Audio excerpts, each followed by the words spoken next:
అందరికీ నమస్కారం. నా పేరు Durga. Welcome to my YouTube channel కథా కాలక్షేపం. Listen to the reading. మీరు వింటున్నారు ఎంఎస్ సుబ్బలక్ష్మి గారి జీవిత చరిత్ర. క్రితం భాగంలో ఎంఎస్ సుబ్బలక్ష్మికి ఫిలిప్పీన్స్ దేశంలో అత్యంత ప్రతిష్టాత్మకమైన రామన్ మెగసెస్ అవార్డుని ఆవిడలో ఉన్న సేవా దృక్పథాన్ని గుర్తించి ఇవ్వడం జరిగింది. ఈ అవార్డు పుచ్చుకోవడానికి ఫిలిప్పీన్స్ దేశం వెళ్ళినప్పుడు ఆ చుట్టుపక్కల తూర్పు దేశాలలో ఆవిడ కచేరీలు చేసినప్పుడు అక్కడ జరిగిన సందర్భాలు విశేషాలు అన్నీ విన్నాం. విజయవంతంగా అవార్డు తీసుకుని సంతోషంగా మద్రాసు తిరిగి వచ్చిన సుబ్బలక్ష్మి అన్నగారితో ఇవన్నీ పంచుకోవాలి అని అనుకుంది. కానీ అన్నగారికి సుస్థి చేయడం, వెంటనే కాలం చేయడం కూడా జరిగింది. మళ్ళీ ఈ సందర్భంలోనే సదాశివం యొక్క మూర్ఖత్వం, పట్టుదల ఎంతటిదో కూడా మళ్ళీ విన్నాం. సుబ్బలక్ష్మి దుఃఖం నుంచి మెల్లమెల్లగా మళ్ళీ బయటపడే ప్రయత్నం చేస్తుంది. ఆ రోజుల్లోనే కల్కి పత్రిక పట్ల ప్రజాదరణ తగ్గుతూ రావడం, ఆదాయం కూడా తగ్గడం, కల్కి బంగళాలో ఖర్చులు ఎక్కువ, రాబడి తక్కువ అవ్వడం, తంగం కూడా అక్కర్లేని ఉద్యోగస్తులని తీసేసి ఖర్చులు తగ్గించే ప్రయత్నం చేస్తోంది. ఇక తంగం వారి పిల్లల దగ్గరికి వెళ్దామని నిర్ణయించుకోవడం, సుబ్బలక్ష్మితో ఈ విషయమే చెప్పడం. కథ ఇంతవరకు విన్నాం. కథ ఇలా కొనసాగుతుంది.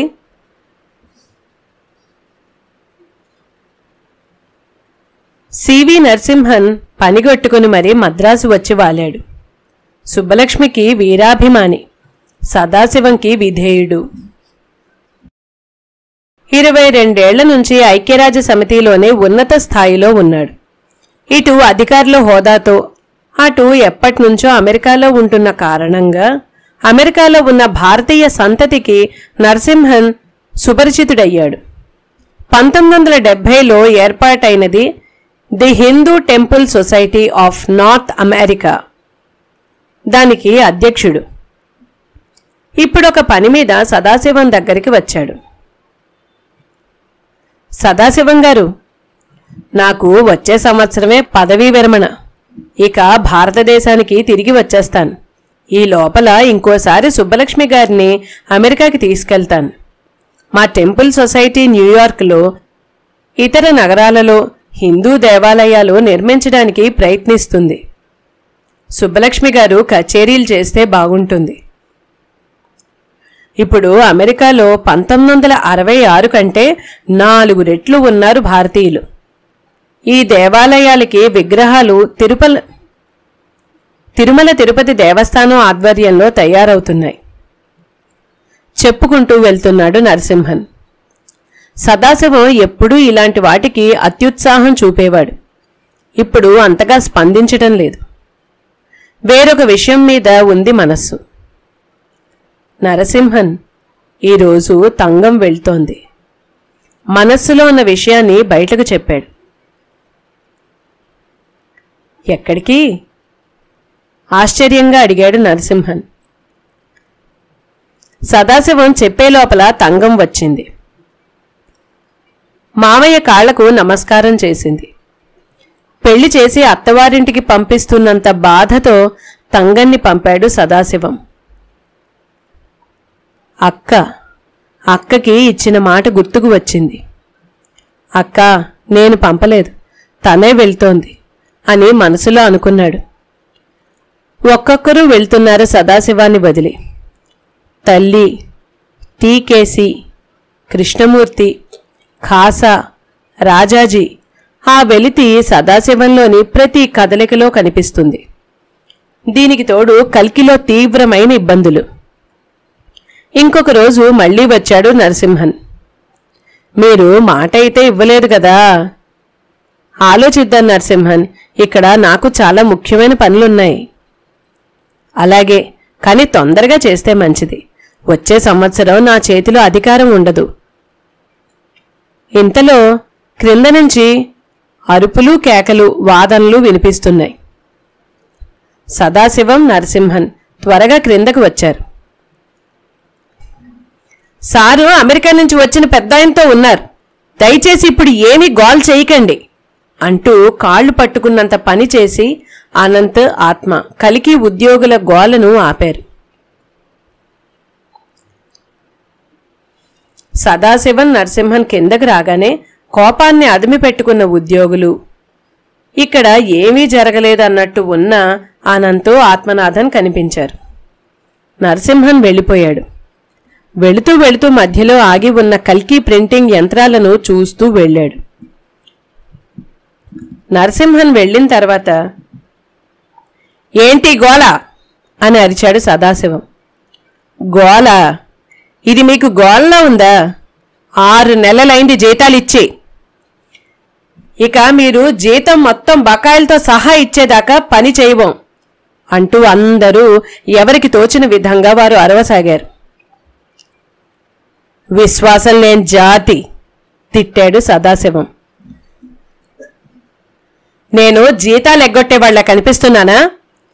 పంచపై కట్టి ఉద్యోగుల మీద వెళ్తున్నాడు 75 ఏళ్ల సదాశివం. ఆత్మ అనంత్ ఆపి సదాశివాన్ని పైకి తీసుకొచ్చారు. వెళ్ళిపోయాడనుకున్న నరసింహన్ పైనే ఉన్నాడు. సదాశివం గారు, మీరేం భయపడకండి. కల్కి పత్రిక ఆగదు. సాయంత్రానికల్లా నేను వాళ్ళకి జీతాలు ఏర్పాటు చేస్తాను. వద్దు, ఆ పని చేయకు. నా మీద ఒట్ట ఆ పని చేశావంటే అన్నట్లు చెప్పాడు. నరసింహన్ ఎంత బలవంత పెట్టినా బ్రతిమాలినా సదాశివం ఒప్పుకోలేదు. మీరే కాదు, ఇంకా చాలామంది ఇంకా ముందే డబ్బు సర్దుతామన్నారు. మామ ఒప్పుకోలేదు, చెప్పాడు ఆత్మ. వీళ్ళని నేనెలా చూసుకున్నానో మీకు తెలుసా నరసింహన్? బాధ బయటికి చెప్పుకుంటున్నాడు సదాశివం. వీళ్ళేమైనా కొత్త వాళ్ళనుకుంటున్నావా? అంతా పాతవాళ్లే, నా డబ్బు తిన్నవాళ్లే. బయట బజార్లో 10 రూపాయలకు భోజనం అయితే నేనిక్కడ క్యాంటీన్లో 2 రూపాయలకి పెట్టించా. సంవత్సరానికోసారి కొత్త బట్టలు పెట్టా. వాళ్ల పెళ్ళాం పిల్లలకు కూడా దీపావళికి ఏదో ఒక కానుకిచ్చేవాణ్ణి. ఇప్పుడు జీతంలో కొంచెం కొంచెం సర్దుబాటు చేస్తూనే ఉన్నాను. కాస్త ఓర్చుకోలేరా? నేనివ్వలేని పరిస్థితుల్లో ఉంటేనే కదా ఇవ్వనిది. నాకు వ్యవధి కూడా ఇవ్వకుండా కల్కి యంత్రాలు ఆపేస్తారా? కల్కి ఆగదు, నేను పూచి, చెప్పాడు నరసింహన్. ఆ విశ్వాసఘాతుకులకి నేను మళ్లీ తిండి పెట్టను. కల్కిని ఆగిపోనివ్వండి. ఒక వారం తర్వాత నరసింహన్కి కబురు పెట్టాడు సదాశివం. నరసింహన్ గారు, అమెరికాలో మీరు ఏర్పాట్లు చేసుకోండి అని చెప్పాడు.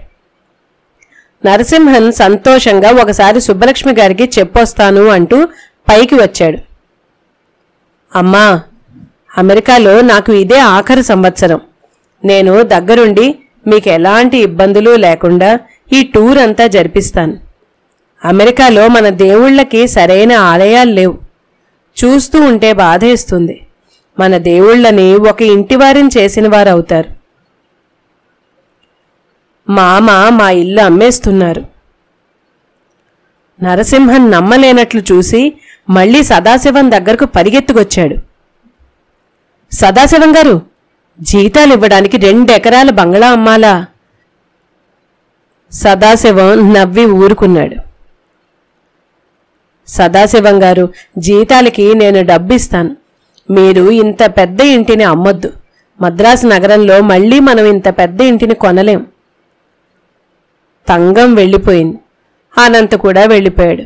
ఇక మిగిలేది 2 ముసలాళ్ళం. మా ఇద్దరికి ఇంత పెద్దిల్లు అవసరమా చెప్పు? సదాశివం తన ఆలోచన మార్చుకునేటట్లు లేనే లేడు. నరసింహన్ ఇంకా ఇతర మిత్రులు, బంధువులు ఎంత చెప్పినా సదాశివం వినలేదు. ఒకరి నుంచి డబ్బు తీసుకోవటం ససేమిరా ఇష్టం లేని సదాశివానికి కల్కి బంగళా అమ్మటానికే నిశ్చయించాడు. మహర్షి యోగి సంస్థ ప్రతినిధులు వచ్చారు. 14 లక్షలకు చెక్కిచ్చారు. మద్రాసు మహానగరం నడిబొడ్డున విశాలమైన స్థలానికి 14 లక్షలు ఒక లెక్క అనే ఉద్దేశంతో. ఇది ఎప్పటికీ బంగారు బాతే అనే ఉద్దేశం వారికి మొదట్నుంచి ఉంది. అన్నీ తెలిసిన సదాశివం మాత్రం అమ్మటం కాకుండా మరే విధంగానైనా ప్రస్తుత ఆర్థిక కష్టాలు గట్టెక్కే మార్గాలున్నా బంగారు బాతుని ఒక్కసారికే ఉపయోగించదలుచుకున్నాడు.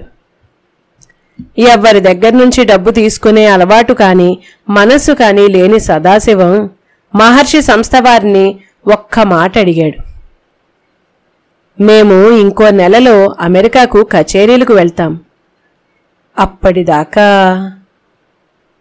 మీరెప్పుడు మమ్మల్ని ఇంట్లోకి రమ్మంటే అప్పుడే వస్తాం, మాకు తొందర లేదు అని చెప్పి వెళ్ళారు.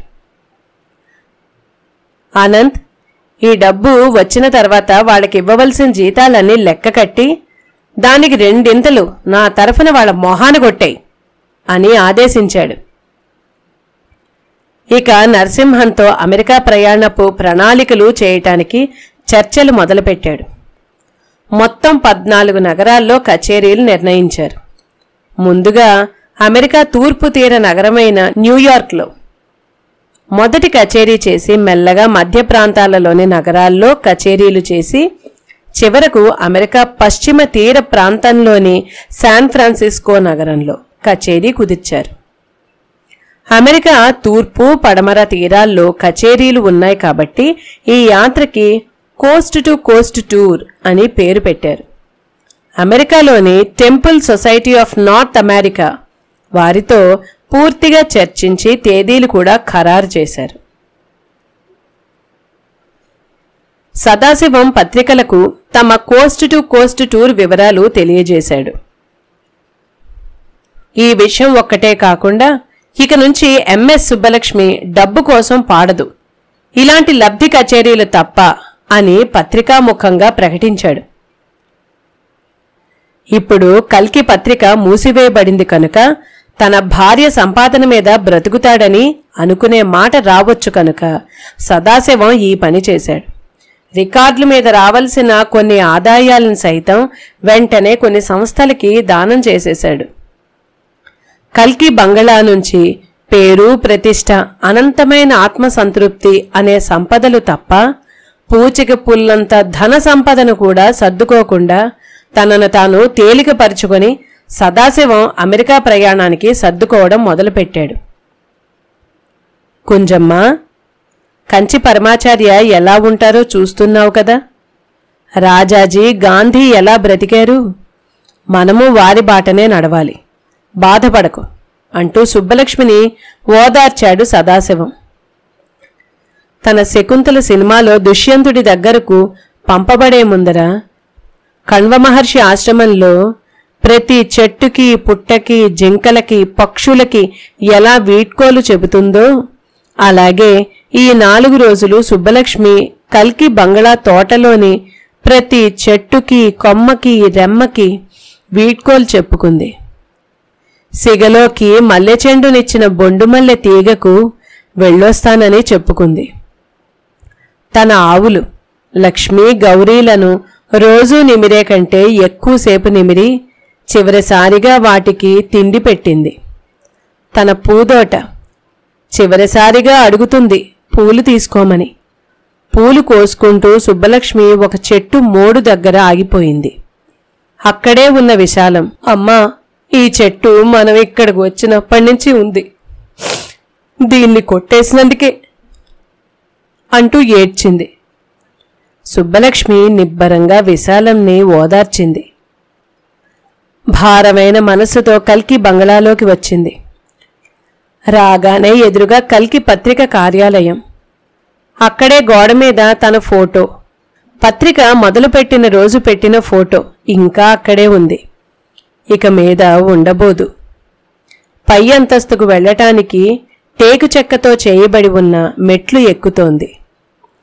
రాష్ట్రపతి, ప్రధానమంత్రులు, మహారాజులు, గవర్నర్లు, విదేశీ ప్రతినిధులు, సంగీతజ్ఞులు ఎక్కిన మెట్లివి.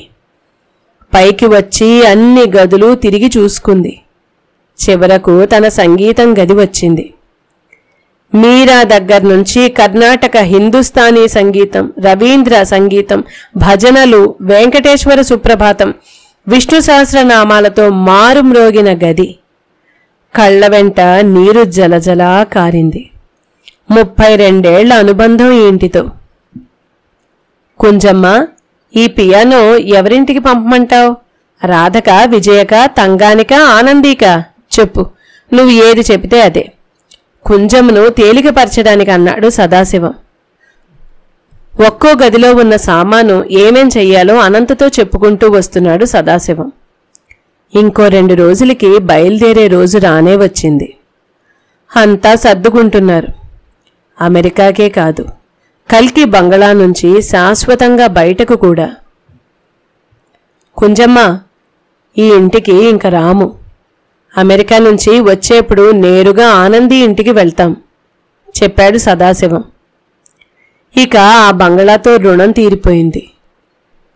సుబ్బలక్ష్మి ఇంట్లోంచి పంచలోకి వచ్చింది. ఆ పంచ చివరికి వచ్చింది. క్రిందకు చూస్తే తోట పక్కన విశాలమైన పచ్చిక బయళ్ళు. ఎన్ని పెళ్ళిళ్ళు చేసింది అక్కడ సుబ్బలక్ష్మి, తన కూతుళ్ల పెళ్ళిళ్ళు. సదాశివం పెద్ద కుటుంబంలోని పిల్లల పెళ్ళిళ్ళు, పేరంటాలు, రామాయణ భాగవత ప్రవచనాలు 200కు తగ్గకుండా ఆ 30 ఏళ్లలో శుభకార్యాలు జరిగాయి అక్కడ. బాధని దిగమింగుకుంటూ పైకి చూసింది. చంద్రుడు కూడా వీడ్కోలు చెప్పడానికి వచ్చాడు. ఇలాంటి ఎన్ని వెన్నెల రాత్రులలో కల్కి పిల్లలకి ఇక్కడ గోరుముద్దలు తినిపించింది. ఎంత కమ్మని ఆలాపనలు చేసింది. వెనక్కి తిరిగి చూస్తే అంతా తన కోసం చూస్తున్నారు. ఇక కల్కి బంగ్లాకి వీడ్కోలు పలికి బయటకు వచ్చేశారు. వెనక్కి తిరిగి చూస్తే గూర్ఖా కల్కి బంగ్లా గేట్లు మూసివేశాడు. సుబ్బలక్ష్మి, సదాశివం, రాధ, వయోలిన్ విద్వాంసుడు అళగరి స్వామి, మృదంగం విద్వాంసుడు గురువయ్యార్ దొరై, మేనేజర్ హోదాలో ఆత్మనాథన్. ఇది ఈసారి అమెరికా వెళ్తున్న సుబ్బలక్ష్మి బృందం. సెప్టెంబర్ 7న ఢిల్లీ నుంచి బయలుదేరారు. ముందుగా మాస్కో మీదుగా లండన్ చేరుకున్నారు. సెప్టెంబర్ 11న లండన్లోని హర్ మెజెస్టీ హాల్లో భారతీయ విద్యాభవన్ కోసం కచేరీ చేసింది. 2000 పౌండ్లు ఆర్జించి పెట్టింది. ఈ కచేరీలో భారత సంతతి వారు సుబ్బలక్ష్మి పట్ల తమ అభిమానాన్ని కనీ విని ఎరగని రీతిలో తెలుపుకున్నారు.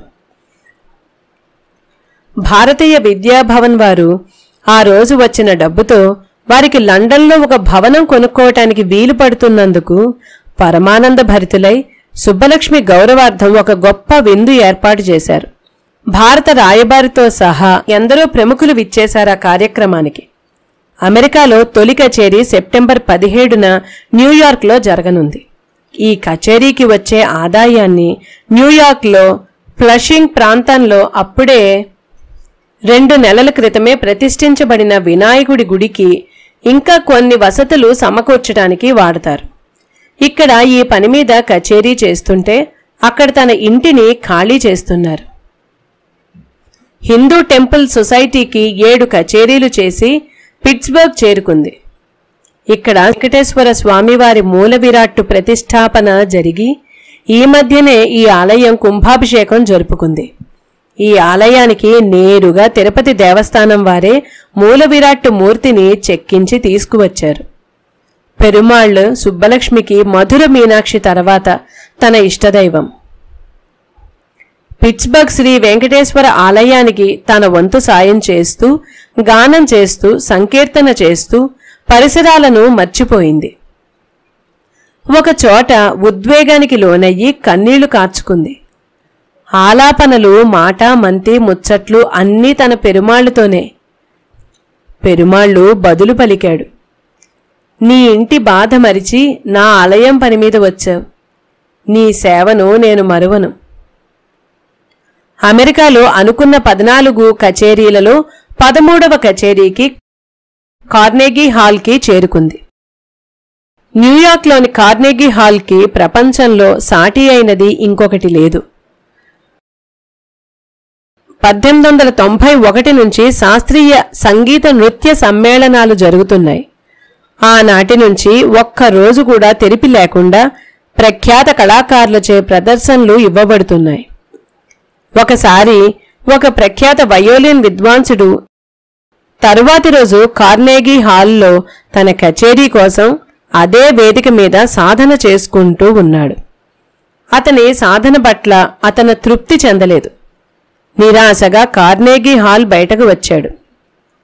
వీధిలో 2 యాత్రికులు అతన్ని కార్నెగీ హాల్కు దారేదండి అని అడిగారు. ఆ వయోలిన్ కళాకారుడు గుండె లోతుల్లో నుంచి చెప్పాడు, సాధన ద్వారా. అలాంటి సాధకులకే కార్నెగీ హాల్లో ప్రవేశం. గానాన్ని సాధకము చేసుకొని సాధనలో ఆత్మార్పణం చేసే సాధకురాలే సుబ్బలక్ష్మి.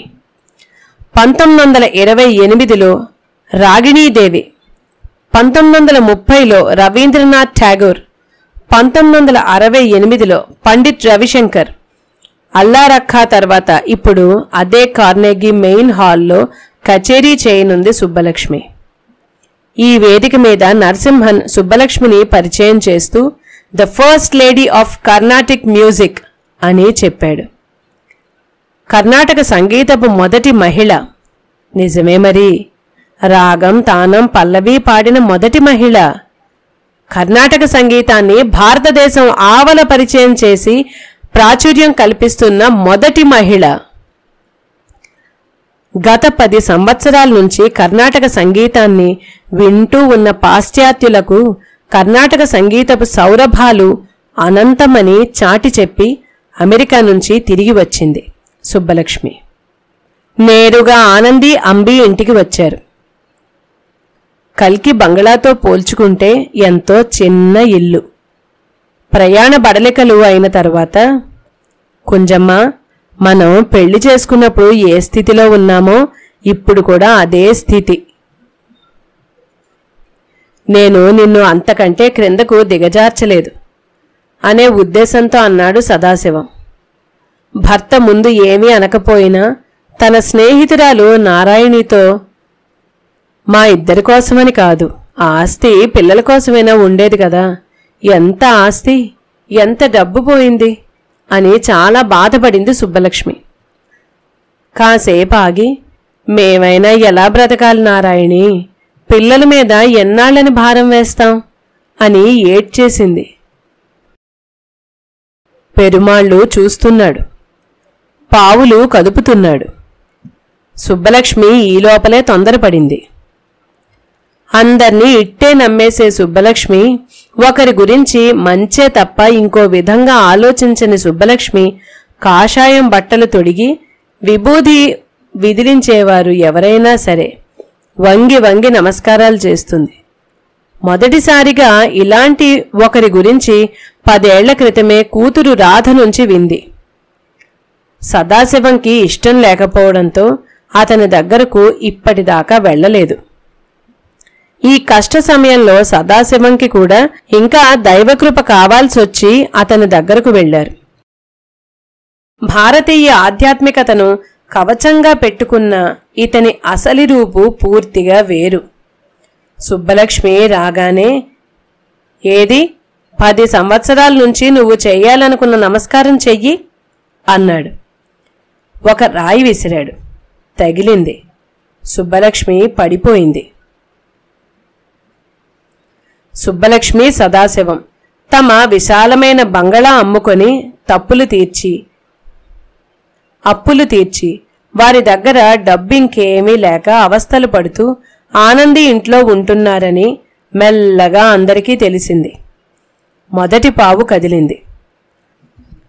కంచి పరమాచార్యుల వారు, ప్రభుత్వం ఆ బంగళాని కొని తిరిగి సుబ్బలక్ష్మికి ఇచ్చేయొచ్చు కదా అని అన్నారు.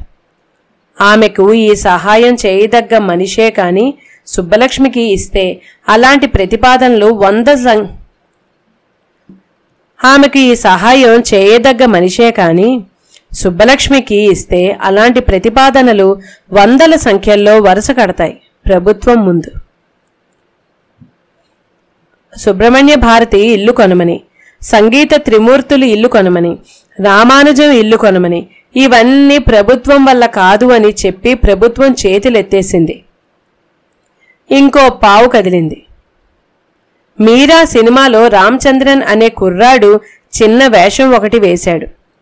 ఒకరోజు చిత్రీకరణ అయిన తరువాత అతనికి ఉండటానికి ఇల్లు లేక, ఎక్కడికి వెళ్లలేక స్టూడియో బయటనే పక్కపరుచుకోపోతూ ఉంటే సదాశివం చూసి తన విశాలమైన కల్కి బంగళాలో బస ఏర్పాటు చేశాడు. రామచంద్రన్కి ఆ ఆదరణ ఈ రోజు వరకు గుర్తు. ఇప్పుడు అతను తమిళనాడుకి ముఖ్యమంత్రి. ఎంజి రామచంద్రన్.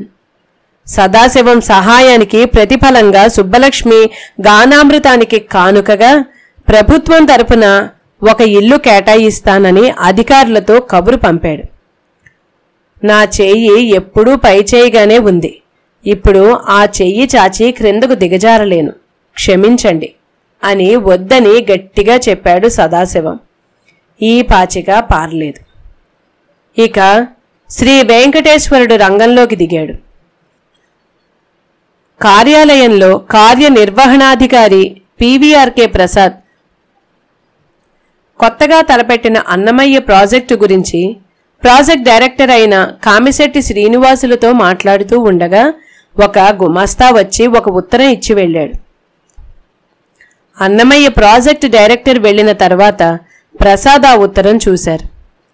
కంచి పరమాచార్య నుంచి వచ్చింది. వెంటనే అప్రమత్తమై ఉత్తరం చదివారు ప్రసాద్.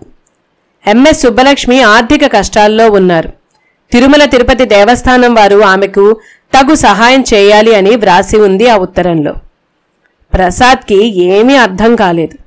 పెద్ద బంగళాలో నౌకర్లు చాకర్లతో కార్లలో ఉండే సుబ్బలక్ష్మికి ఆర్థిక కష్టాలేంటి అని. శ్రీ వెంకటేశ్వరుడు అన్నీ సిద్ధం చేసే పెట్టాడు. అప్పుడే ఎదురుగా ఉన్న దినపత్రిక మీద సుబ్బలక్ష్మి గురించి వచ్చిన ఒక వార్త మీద ప్రసాద్ చూపు పడింది. ఆ వార్తని చదవగా కంచి పరమాచార్య ఎందుకు తనకు ఉత్తరం వ్రాయాల్సి వచ్చిందో అర్థమైంది. సుబ్బలక్ష్మి ఇల్లు లేనిదయిందని సుబ్బలక్ష్మి అభిమానులందరికీ తెలిసి చివరికి పేపర్లలో కూడా వ్రాశారు. సరస్వతి అంశమైన ఆ గాన గంధర్వురాలికి లక్ష్మీ కటాక్షం ఎందుకు సన్నగిల్లింది? అంత పెద్ద ఆస్తి కొంచెమైనా మిగలకుండా ఎలా కరిగిపోయింది? ఇలాంటి ప్రశ్నలు తొలిచివేస్తున్నాయి ఆ అధికారి మనస్సుని. ఎవరో తొందర పెడుతున్నట్లు, ముందుకు తోస్తున్నట్లుగా ప్రసాద్ దేవస్థానం అధికారులతో ఉన్న ఫలానా సమావేశం ఏర్పరిచారు. సుబ్బలక్ష్మి తీవ్రమైన ఆర్థిక కష్టాల్లో ఉన్నారని ఆమెకు సాయం చేయమని పరమాచార్య దగ్గర నుంచి ఉత్తరం వచ్చింది. మనం ఆమెకు ఏదో ఒక సాయం చెయ్యాలి అని అధికారుల ముందు విషయం ఏమిటో చెప్పారు. సమావేశంలోని అధికారులు చాలా బాధపడ్డారు. వారందరికీ సుబ్బలక్ష్మి స్వయంగా కూడా పరిచయం. సుబ్బలక్ష్మి గారు ఇప్పటికే మన దేవస్థానం వారి ఆస్థాన విద్వాంసురాలు. ఆమె ఆస్థాన విద్వాంసురాలు కాకపోయి ఉంటే వెంటనే ఆ పదవి ఇచ్చేవాళ్లం. ఇప్పుడింకేం చేయగలం? మదన పడుతున్నారు అధికారులు. ఒక పని చేయగలం సార్, దేవస్థానం ఆస్థాన విద్వాంసుల జీతభత్యాలు పెంచుదాం. ఏమంటారు అని అడిగాడు ఒక అధికారి. కార్యనిర్వహణాధికారికి ఈ ఆలోచన నచ్చలేదు. సుబ్బలక్ష్మి తీసుకుంటుంది కేవలం నామమాత్రమైన జీతభత్యాలు. అయినా దేవస్థానం వారు ఈ జీతభత్యాల్ని అమాంతంగా పెంచే వీలు ఉండదు. ఇంకా ఎన్నో విధాలుగా ఆలోచన చేశారు. కానీ ఏమీ తేలలేదు. ఏమీ పాలుపోక తొందరగా ఆ సమావేశం ముగించి ఆనంద నిలయంలో గర్భగుడిలో శ్రీ వెంకటేశ్వరుడి ముందు నిలబడి ప్రార్థిస్తున్నారు కార్యనిర్వహణాధికారి ప్రసాద్. శ్రీనివాస, నా ఉపాయాలు అడుగంటాయి. నీ భక్తురాలి బాధ్యత నీదే స్వామి అంటూ అత్యంత భక్తితో వేడుకొని మహాద్వారం నుంచి బయటికి వచ్చి రాగానే ఆ అధికారికి భజనలు వినిపించాయి. తలెత్తి అటువైపు చూశారు. ఆలయానికి ఎదురుగా ఒక వృద్ధురాలు తంబూరా మీటుతూ శ్రీ వెంకటేశ్వరుణ్ణి కీర్తిస్తూ పాటలు పాడుతుంది. ఆమె చుట్టూ ఉన్న 4-5 తాళం వేస్తూ వంత పాడుతున్నారు. కార్యనిర్వహణాధికారి ఆ వృద్ధురాలినే చూస్తున్నారు. ఏ ఊసు లేకుండా తన్మయత్వంతో సంకీర్తన చేస్తుంది. కార్యనిర్వహణాధికారి చూస్తూనే ఉన్నారు. రెప్పపాటు ఆ వృద్ధురాలిలో సుబ్బలక్ష్మి కనిపించింది ఆయనకు. శ్రీ వెంకటేశ్వరుడు దారి చూపించాడు. ఆ అధికారి మోమో ఆనంద నిలయంపై స్వర్ణ రజితమయమై ఉన్న విమాన శోభకి పోటీ పడింది. శ్రీ వెంకటేశ్వరుడు సుబ్బలక్ష్మి విషయంలో ఏం చెయ్యాలో దిశానిర్దేశం చేశాడు. ఎంత తొందరగా వీలైతే అంత తొందరగా కంచి పరమాచార్య దగ్గరకు వెళ్లి కొంచెం కొంచెం విపులంగా విషయం చర్చిద్దామనే ఆతృతతో ఆ రాత్రి నిద్ర కూడా పట్టలేదు ప్రసాద్కి. తెల్లారిన వెంటనే కంచికి ప్రయాణమయ్యారు. కంచిలో స్వామి అన్నమయ్య శ్రీ వెంకటేశ్వరుణ్ణి కీర్తిస్తూ రచించిన పదకీర్తనలకు ప్రాచుర్యం కల్పించాలని తిరుమల తిరుపతి దేవస్థానం వారు గట్టి పట్టుదల మీద ఉన్నారు. అందుకే అన్నమయ్య ప్రాజెక్టు కూడా ఈ మధ్యనే మొదలైంది. ఈ ప్రాజెక్టు క్రింద అన్నమాచార్య కృతులని సుబ్బలక్ష్మి గారి చేత పాడిస్తే ఆమెకు సహాయం చేసినట్లవుతుంది. నాకు తెలుసు నిన్ను మంచి ఆలోచనతో పంపిస్తాడని, కానీ వాళ్లకి డబ్బులు ముట్టటానికి ఈ పనికి పూనుకున్నామని వాళ్లకి ఏ మాత్రం అనుమానం వచ్చినా ససేమిరా వద్దంటారు. స్వామి, మన అదృష్టం కొద్దీ ఈ అన్నమయ్య ప్రాజెక్టు ఇప్పుడిప్పుడు మనం పుట్టించింది కాదు కదా. 1922లో అన్నమయ్య తాళపత్రాలు దొరికిన దగ్గర్నుంచి ఏదో ఒక పేరుతో అన్నమయ్య సాహిత్యం మీద పని జరుగుతూనే ఉంది. మంచిది, కానీ డబ్బు విషయం దగ్గర జాగ్రత్తగా ఉండండి. డబ్బు కూడబెట్టుకుందామనే లౌకికులు కారు వారు.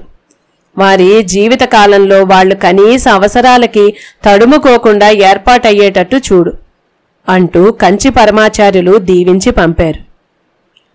వెంటనే తిరుమల వచ్చి సంబంధించిన అధికారులతో సమావేశమయ్యారు ప్రసాద్. వాళ్లకి తన ఆలోచన చెప్పారు. అన్నీ సరిగ్గా కుదిరాయి. అన్నమయ్య సంకీర్తనలు పాడి వినిపించకపోతే వాటి మీద ఎన్ని సంవత్సరాలు ఎన్ని పరిశోధనలు చేసినా ఫలితం నామమాత్రమే. అన్నమయ్య కీర్తించినట్లు సంకీర్తనం చెయ్యాలి. అది ప్రజలకు వినిపించాలి. భక్తిభావం పెంపొందించాలి. ఈ పనికి ఎంఎస్ సుబ్బలక్ష్మి కంటే అర్హురాలెవరు? సమావేశమైన అధికారులందరూ హర్షాతిరేకంతో ప్రసాద్ ఆలోచనకి ఆమోదముద్ర వేశారు. ఆ తర్వాతి రోజే రమేశన్ అనే ఒక అధికారిని వెంటబెట్టుకుని సుబ్బలక్ష్మి ఇంటికి చేరుకున్నారు ప్రసాద్. శ్రీ వెంకటేశ్వరుడి పటం, లడ్డు, ఇతర ప్రసాదాలు మర్యాదపూర్వకంగా తీసుకొచ్చారు. ముందు గదిలో సదాశివం, ఆత్మనాథన్ ఉన్నారు. సదాశివానికి శ్రీ వెంకటేశ్వరుడి పటం అందజేశారు ప్రసాద్. ఆనందంగా అందుకుని ముందు టీపాయ్ మీద పెట్టారు. ప్రసాద్ వచ్చిన పని చెప్పారు. చాలా సంతోషం, చాలా మంచి పని. వాగ్గేయకారుల పనిని బయటకు తీసుకురావాలి. ఇప్పుడు అన్నమయ్య వంతు. సగం పని అయ్యిందనుకున్నారు ప్రసాద్. కానీ అన్నమయ్య సంస్కృతంలో తక్కువ, తెలుగులో ఎక్కువ వ్రాశారు కదా? అవునండి. అయితే ఇప్పుడు ఈ 60 ఏళ్ల వయసులో సుబ్బలక్ష్మి తెలుగు పాటలు నేర్చుకొని పాడటం చాలా కష్టం. వద్దులేండి, ఆమెను ఇబ్బంది పెట్టొద్దు చెప్పాడు సదాశివం. అబ్బెబ్బే, ఇబ్బందేం లేకుండా మెల్లగా నేర్చుకునే ఏర్పాటు చేస్తాను.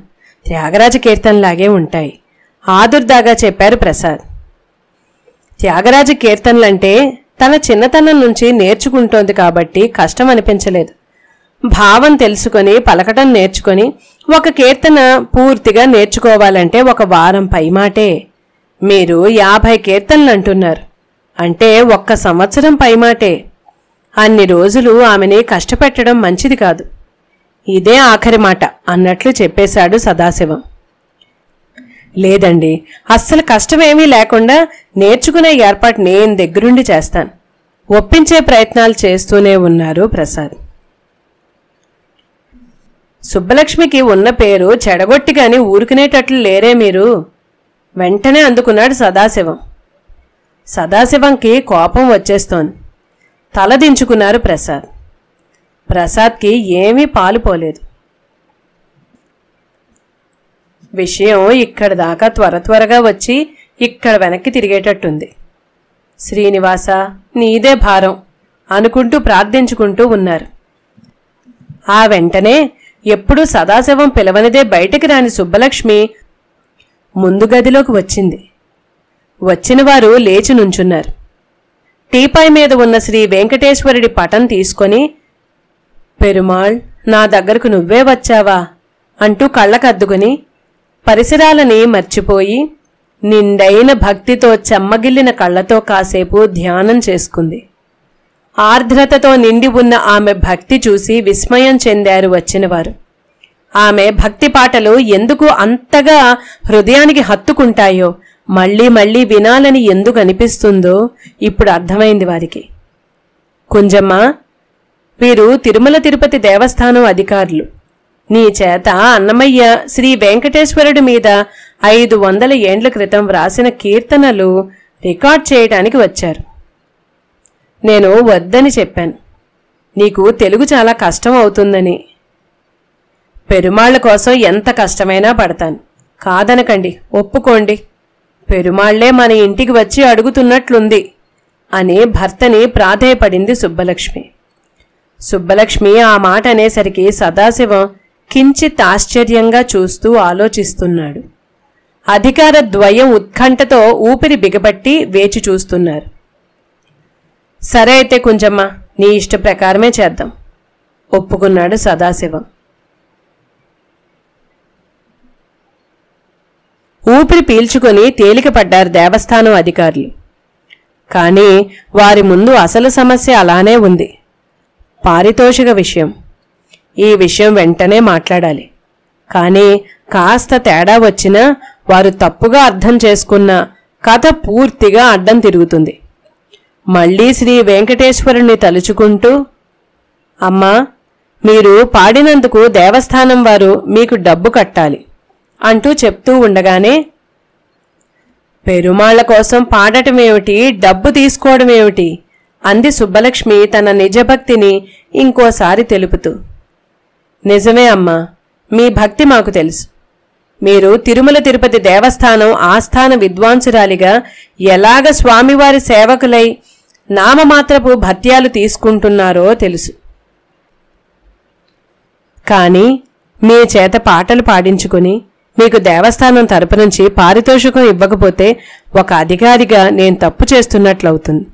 పైగా మీరు పాడిన రికార్డులు లక్షల సంఖ్యల్లో దేశ విదేశాల్లో అమ్ముడుపోతాయి. దేవస్థానానికి ఆదాయం వస్తుంది. అప్పుడైనా మీకు ప్రతిఫలం ఇవ్వడం మా బాధ్యత. దయచేసి కాదనకండి జాగ్రత్తగా చిన్న గొంతుతో చెప్పారు కార్యనిర్వహణాధికారి ప్రసాద్. సుబ్బలక్ష్మి సదాశివం వైపు చూసి, సరే అలాగే కానివ్వండి అన్నాడు సదాశివం. మానవమాతృలని ఒక పక్క ఆందోళన పెడుతూనే ఒక్కొక్క ఆటంకాన్ని తీసివేస్తూ కథ సుఖాంతం చేశాడు శ్రీనివాసుడు. పూర్తిగా తేలికపడిన ప్రసాద్ తిరుమల తిరుపతి దేవస్థానం 7 లక్షల రూపాయలు సుబ్బలక్ష్మి గారి పేరు మీద బ్యాంకులో జమ చేస్తుంది. వాటి మీద వచ్చే వడ్డీ ఆమె జీవితాంతం వాడుకోవచ్చు. వడ్డీ కాసులు వాడి లెక్క చెప్పారు. సుబ్బలక్ష్మి ఈ లెక్కను కాస్త మార్చింది. అందర్నీ ఆశ్చర్యపరుస్తూ, బహుశా ఇదే మొదటిసారి కావచ్చు డబ్బు విషయంలో తలదూర్చటం. ఏంటమ్మా, చెప్పండి, మీరేమన్నా చెప్పదలుచుకున్నారా? ఏదో చెప్పాలనుకుంటున్న సుబ్బలక్ష్మి వైపు చూస్తూ అన్నారు ప్రసాద్. నాతో రాధ కూడా పాడుతుంది కదా? తప్పకుండా పాడుతుంది. అయితే నా పేరు మీద కొంత, రాధ పేరు మీద కొంత, మామ పేరు కొంత డబ్బు పెట్టండి. మొత్తం నా పేరు మీదే వద్దు. సరిగ్గా చెప్పింది సుబ్బలక్ష్మి. లెక్క సరిచేసింది. దేవస్థానం అధికారులకి కూడా ఈ పద్ధతితో పెద్దగా సమస్య ఏమీ లేదు. రాధ వరకు పర్వాలేదు, కానీ సదాశివం విషయంలో కాదు. అతనికి డబ్బెందుకు అని పై అధికారులు అడిగితే ఇది కాస్త సమస్యగా తోచింది ప్రసాద్కు. పీవీఆర్కే ప్రసాద్ ముహూర్తం, తిథులు అన్నీ చూసుకొని వచ్చారు కాబట్టి వెంటనే సంతకాలు కూడా పెట్టించుకుంటున్నారు. ఆ సంతకాలు చేస్తున్నప్పుడు సుబ్బలక్ష్మి, సదాశివం, సెక్రటరీ అయిన ఆత్మనాథన్ మన ఆర్థిక పరిస్థితి ఈనాటికి ఇలా తయారవబోతోందని ముందే గ్రహించిన శ్రీ వెంకటేశ్వరుడు అన్నమయ్య చేత పాటలు వ్రాయించి పెట్టాడు అని అన్నాడు. కావచ్చు, కానీ శ్రీనివాసుడికి ఎప్పుడో తెలుసు సరిగ్గా ఈ సమయానికి సుబ్బలక్ష్మి గొంతు ఎంత శ్రావ్యంగా ఉంటుందో. ఆ మధురాతి మధురమైన గొంతు తనకి కీర్తిస్తూ వినటానికే ఈ జగన్నాటకం. పైగా తన కోసం పాటలు పాడించుకుంటానని చిన్నారి కుంజమ్మకే మాట ఇచ్చాడు. తిరుమల తిరుపతి దేవస్థానం సుబ్బలక్ష్మికి అన్నమయ్య పాటలు నేర్పటానికి అన్నమయ్య ప్రాజెక్ట్ డైరెక్టర్ అయిన కామిశెట్టి శ్రీనివాసులని మద్రాసులోనే ఉండేటట్లు ఏర్పాటు చేసింది. తెలుగు పాటని యథావిధిగా వ్రాసి ఇస్తే ఆ పాటని చెప్పించుకొని తమిళంలో వ్రాసుకుంటుంది సుబ్బలక్ష్మి. ఇంకొక వాక్యానికి అర్థం తెలుసుకునే క్రమంలో ప్రతి మాటకి అర్థం చెప్పించుకుంటుంది. ప్రతి మాట అర్థం పూర్తిగా తెలుసుకుని పాటలోని భావాన్ని పూర్తిగా గ్రహించి పాట రాగయుక్తంగా నేర్చుకుంటుంది. 1978 మొదట్లో మొదలైన ఈ సాధన శ్రద్ధగా నిష్ఠగా సాగుతుంది. 6 నెలల్లోనే మొదటి లాంగ్ ప్లే రికార్డ్ తయారవుతుంది. ఈ రికార్డులని తిరుమల మాఢవీధుల్లో ఊరేగింపుతూ తీసుకొచ్చి 1922లో ఏ గూటిలోంచి అన్నమయ్య దాచిన తాళపత్రాలు క్రిందకు దొర్లాయో ఆ గూటి ముందు సుబ్బలక్ష్మి పాడిన అన్నమయ్య పాటలు రికార్డులను ఉంచి అన్నమయ్యకు నమస్కరించుకుంది సుబ్బలక్ష్మి. ఆ తర్వాత గర్భగుడిలో శ్రీ వెంకటేశ్వరుడికి అర్పించి దీవెనలు పొందింది. ఆలయం ఎదురుకుండా ఉన్న కళామండపంలో అన్నమయ్య కీర్తనలు శ్రీ వెంకటేశ్వరుడికి వినిపించింది. ప్రజలకు ఇంకా బాగా తెలియజేసేందుకు సదాశివం ఈ రికార్డులను రాష్ట్రపతి సంజీవ్ రెడ్డి చేత విడుదల చేయించాడు. పివిఆర్కే ప్రసాద్ ఇప్పుడు సదాశివం పేరు మీద ఎందుకు డబ్బు వేశారో దానికి కాస్త సమర్థన ఇచ్చుకోవచ్చు అనుకున్నారు. అనుకున్న 5 బాలాజీ పంచరత్నాలు లాంగ్ ప్లే రికార్డులో ఒకటి విజయవంతంగా ప్రజల్లోకి వచ్చింది. ప్రజల్లోకి వచ్చిన తర్వాత ఇంకా విజయవంతమైంది. శ్రీ వెంకటేశ్వరుడి పట్ల అన్నమయ్యకు ఉన్న అనురాగం, భక్తి తేట తెలుగు కృతులలో జాలువారగా సుబ్బలక్ష్మి మధుర కంఠంలో భావయుక్తంగా పాడిన సంకీర్తనలు వినడానికి ప్రజలు చెవులు కోసుకున్నారు. మొదటి రికార్డ్ పని అయిన తరువాత సుబ్బలక్ష్మి విశాఖపట్నం చేరుకుంది. అక్కడ వినాయక వెంకటేశ్వర స్వామి ఆలయానికి లబ్ధి కచేరీ చేయడానికి. సాయంత్రం కచేరీ అయితే ఆ ప్రొద్దుట నుంచే తుఫాను వాతావరణం ఏర్పడి బాగా వర్షాలు కురుస్తున్నాయి. నిర్వాహకులు అక్షరాల నీరు కారిపోతూ సదాశివం దగ్గరకు వచ్చారు. వాళ్ళని చూడగానే వాళ్ళెందుకు వచ్చారో వేలాడేసిన వాళ్ల మొహాలు చెప్తున్నాయి. వాళ్లకు తను బ్రతిమలాడే అవకాశం ఇవ్వకుండా, మీరు కచేరీ రేపటికి పెట్టుకోండి, పర్వాలేదు, మేం ఉండిపోతాం అన్నాడు. సదాశివం నుంచి అనుకోని వరానికి ఉబ్బి తబ్బిబ్బైపోయారు నిర్వాహకులు. వర్షం ఇంకా జోర్ను పడుతూ ఉంది. సుబ్బలక్ష్మి ఖాళీగా ఉందని తెలుసుకున్న అక్కడి మహిళా మండలి సభ్యులు ఆమె దర్శన భాగ్యం కోసం వచ్చారు. ఈ వర్షంలో మీకు తీసుకురావడానికి ఏమీ దొరకలేదు, మా ఇంట్లో ఉన్న ఈ పసుపు కుంకుమ పూలు తప్ప అంటూ అవిచ్చారు సుబ్బలక్ష్మికి. బెరుకుగా ఆ మహిళలు. నాకు కావాల్సింది ఇవే అంటూ సంతోషంగా వాటిని తీసుకుంది సుబ్బలక్ష్మి. సదాశివం మెల్లగా అక్కడికి వచ్చాడు. మహిళలు కుక్కిన పేనులాగా అయిపోయారు. సదాశివం అంటే హిట్లర్ అని వాళ్ళకి సదాశివం రాకముందే కబురొచ్చింది. సదాశివం వాళ్ళని పలకరించాడు. మహిళలు ప్రతి నమస్కారం చేసి మళ్లీ మౌనంగా ఉండిపోయారు. ఆశ్చర్యంగా సదాశివం వారితో చక్కగా మాట్లాడటం మొదలుపెట్టాడు. కుంజమ్మ, నువ్వు ఈ పాట పాడు వాళ్ళకి అన్నాడు. మహిళలు ఇంకా ఆశ్చర్యపోయారు. సుబ్బలక్ష్మి ఆ పాట పాడిన తరువాత సదాశివం ఆ త్యాగరాజు కృతికి స్వయంగా అర్థం కూడా చెప్పి ఆ మహిళల జన్మ ధన్యం చేశాడు. సదాశివం కూడా మారాడా? కోపం అహం తగ్గిందా? ఏమో. విశాఖపట్నంలో తరువాతి రోజు కచేరీ పూర్తి చేసుకుని మద్రాసు తిరిగి వచ్చారు. అనంతపూర్ నుంచి ఒక సభ నిర్వాహకులొచ్చారు మామా అంటూ ఆత్మ చెప్పాడు. విసుక్కున్నాడు సదాశివం. నేను ఇంతకు ముందే ఫోన్లో చెప్పాను కుదరదని. ఎందుకు వచ్చాడు? సదాశివం విసుక్కుంటూ ఉండగానే అనంతపురం త్యాగబ్రహ్మ సంగీత సభ వ్యవస్థాపకుడు వచ్చాడు. మా సభ స్థాపించి 20 సంవత్సరాలవుతుంది. ఈ సందర్భంలో ఎంఎస్ సుబ్బలక్ష్మి గారి కచేరీ చేస్తే అనంతపూర్ వారంతా సంతోషిస్తాం అని మళ్లీ సదాశివంకి విన్నవించుకున్నాడు. లేదు, నేను మీకు ముందే చెప్పాను. మా సభ ఏదో చిన్న సభ కాదు. మంగళంపల్లి వారు గత 20 సంవత్సరాల నుంచి మా సభలో కచేరీ చేస్తున్నారు. ఇంకా ఎంతోమంది చేశారు. అయినా సరే సుబ్బలక్ష్మి చేయదు. ఈ సభ ప్రతినిధి సదాశివాన్ని చాలాసార్లు వేడుకున్నాడు. సదాశివం ఒక్క మెట్టు కూడా దిగలేదు. వచ్చిన అతనికి చాలా కోపం వచ్చింది. సుబ్బలక్ష్మి నా సభలో పాడకపోతే కొంపలే మునిగిపోవు అంటూ కోపంగా అరిచి వెళ్ళిపోయాడు. అగ్నిగుండంలా బద్దలవడానికి సిద్ధంగా ఉన్న సదాశివాన్ని తప్పించుకుని ఇంకొకసారి ప్రముఖ సంగీతజ్ఞులు అయిన ఒక మద్రాసు వాసి సదాశివంకు ఫోన్ చేసి, సుబ్బలక్ష్మి గారి తల్లి షణ్ముగవడివు గారి వీణ రికార్డు నా దగ్గర ఉన్నాయి, మీకు తీసుకొచ్చి ఇవ్వనా అని అడిగాడు. ఆ పాటలు నాకొద్దు అని అరిచాడు సదాశివం. సుబ్బలక్ష్మి విందా? వినకుండా ఉండటానికి ఇది కల్కి బంగళా కాదు, 4 గదులున్న చిన్న ఇల్లు. సుబ్బలక్ష్మి ఎప్పటికీ శివోహం, సదాశివం ఇప్పటికీ సదా అహం.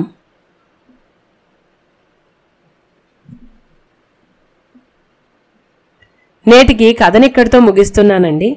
నేను చదివిన విధానం మీకు నచ్చినట్లయితే లైక్ చేయండి, షేర్ చేయండి.